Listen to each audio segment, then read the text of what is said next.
संसद में राम मंदिर के धन्यवाद प्रस्ताव पर चर्चा के दौरान आज एआईएमआईएम प्रमुख असदुद्दीन ओवैसी ने केंद्र सरकार पर जोरदार हमला बोल दिया। ओवैसी ने संसद में बाबरी मस्जिद जिंदाबाद के नारे भी लगाए। उन्होंने केंद्र सरकार पर निशाना साधते हुए सवाल किया कि क्या मोदी सरकार सिर्फ एक मजहब की सरकार है। उन्होंने कहा कि देश का कोई मजहब नहीं है और सरकार मुसलमानों को क्या संदेश दे रही है। सर, मैं शुरुआत में हबीब जालिब का एक शेर पढ़ना चाहता हूं। आप उर्दू जानते हैं और लॉ मिनिस्टर भी उर्दू जानते हैं। हबीब जालिब ने कहा था कि हुक्मरान हो गए कमीने लोग, खाक में मिल गए नगीने लोग, हर मुहिब वतन जलील हुआ, रात का फासला तवील हुआ, आमिरों के गीत जो गाते रहे वही नामो दाद पाते रहे, रहजनों ने रेजनी की थी, रहजनों ने रेजनी की थी, रहबरों ने भी क्या कमी की थी। सर, मैं अभी सुन रहा था हमारे शिंदे ग्रुप के शिवसेना के पार्टी लीडर अपनी तकरीर कह रहे थे। कहा कि 6 दिसंबर में जब बाबरी मस्जिद को शहीद किया जा रहा था तो उस वक्त के वजीर आज़म नरसिम्हा राव पूजा कर रहे थे, आप ही ने कहा, और कहा कि वो डिस्टर्ब नहीं करना।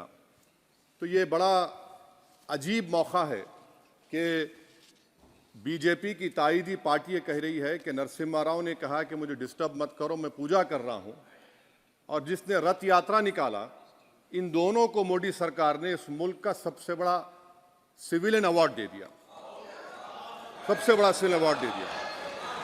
तो ये बताता है कि इंसाफ जिंदा है या जुल्म को बरकरार रखा जा रहा है।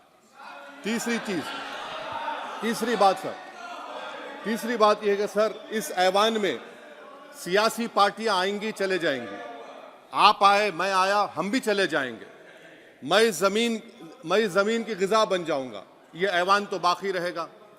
मगर सर, मैं ताजुब कर रहा हूं कि लोकसभा मुख्तलिफ आवाजों में कैसे बोल सकता है।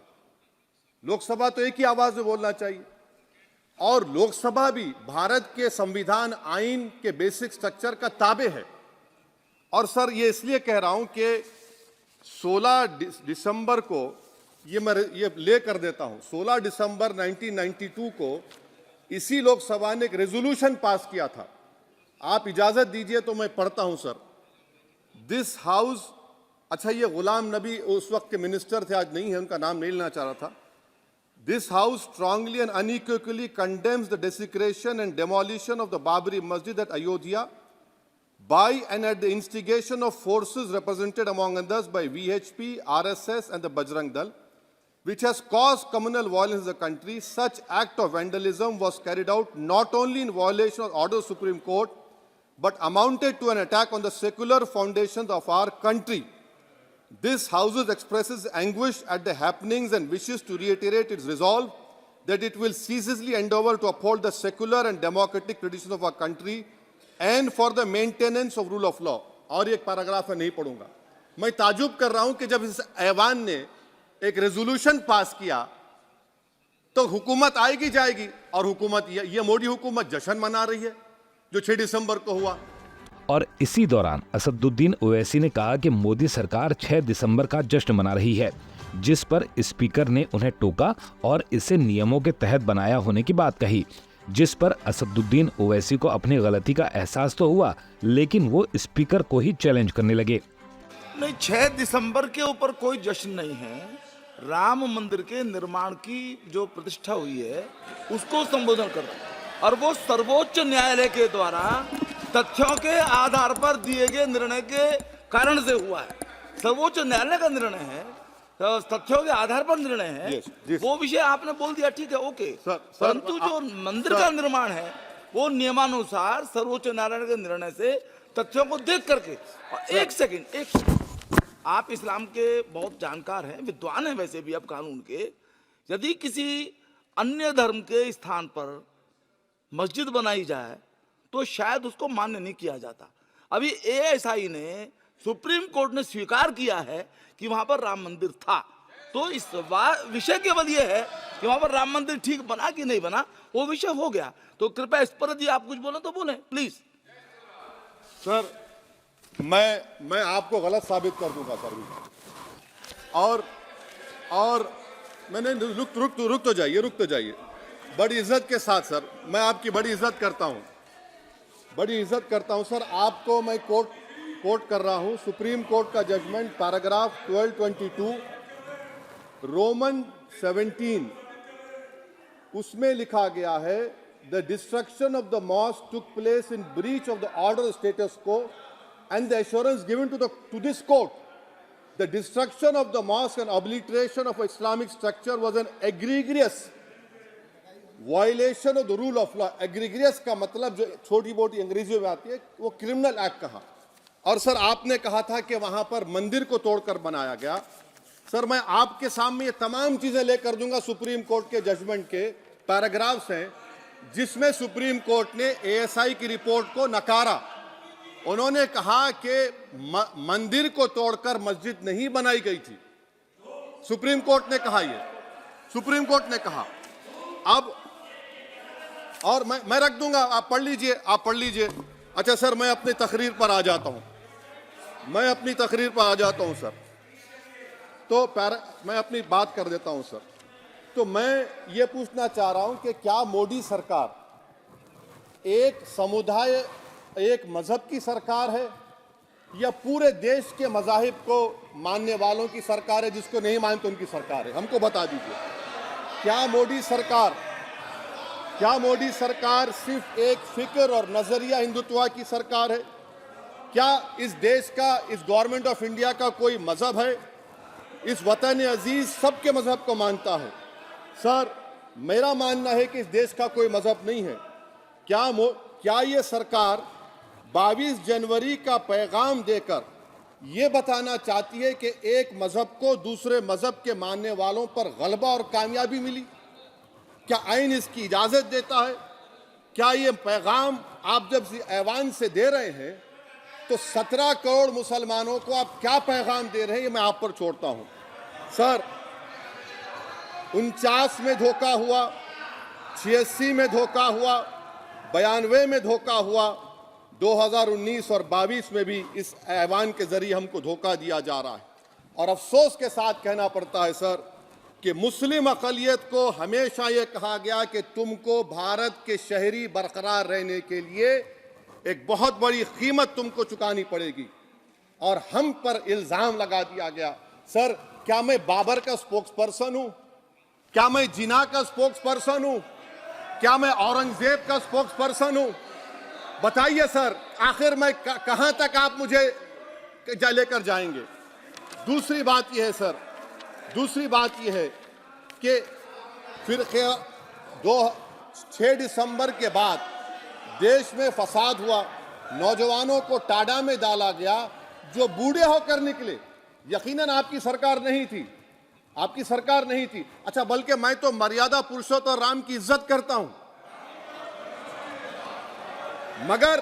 मगर मैं नाथूराम गोडसे से नफरत करता हूं। मेरी नस्लें नफरत करती रहेंगी क्योंकि नाथूराम गोडसे ने उस शख्स को गोली मारी जिसके जबान से आखिरी लफ्ज निकले हे राम।